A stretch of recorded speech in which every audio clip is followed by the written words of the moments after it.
I'm here with Eric Viam, who has just constructed an ADU in his San Luis Obispo backyard. Hi, Eric. Hi there. We're going to go in and Eric's going to show us around and tell us about his process. Yeah, let's go take a look. I'll give you a quick view of the outside of this ADU. It's about 14 feet high at its high point here. Downslope shed roof drops to about 11 over at this low end. So here we go. So Eric, tell us about the process of getting this built. Sure, thanks. So this is an accessory dwelling unit, and so California passed a law that allows us to build these. This is in the form of a tiny house, just because it fit really well in our space, but it could take a lot of different forms. Yeah, the process was about a year ago to the day, inspired by the Tiny House Expo. About a half year prior to that, I bought a set of plans for about $300 for a tiny house on wheels, and then I used that tiny house, that plan set, and worked with an architect and a structural engineer to update that for California code. And so this design reflects those changes, although it's still very much consistent with the tiny house on wheels. And so do you have any tips for working with the city and getting these permitted? Sure.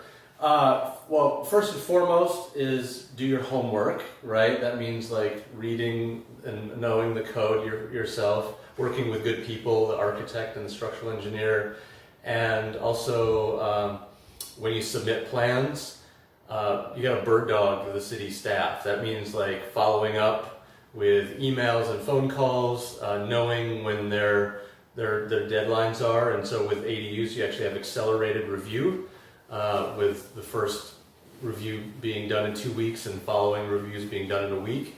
And so, of course, being professional and kind, reminding them that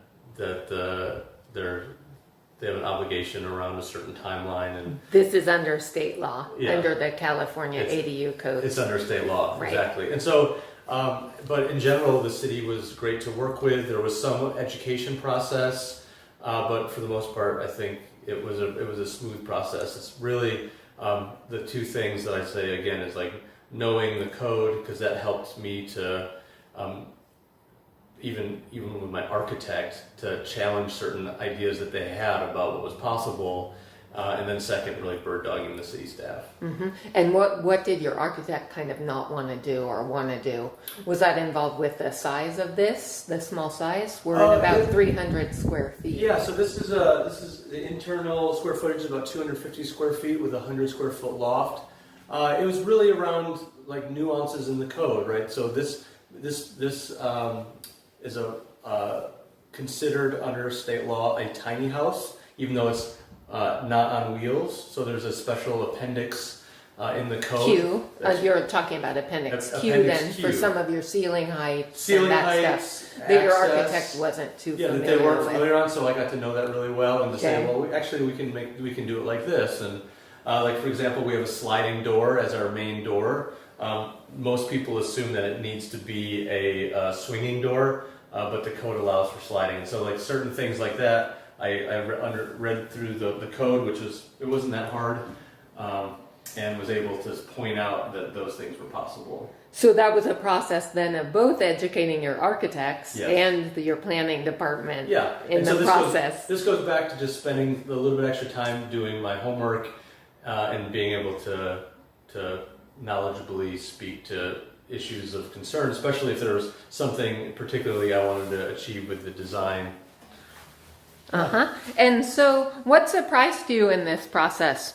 Or is there anything you would have done differently here Sure. in this tiny house?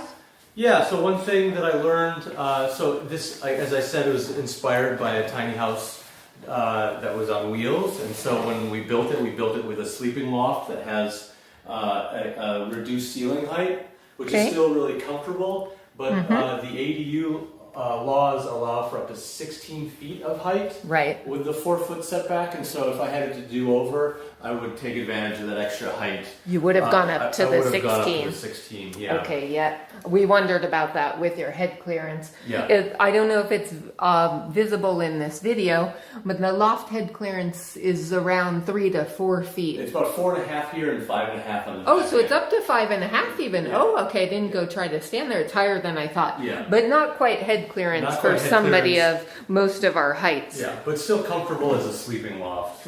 Uh-huh. Absolutely. Very comfortable. Yeah. Okay, so you would have gone up a little. And Yeah. anything else you would have done or might recommend for people?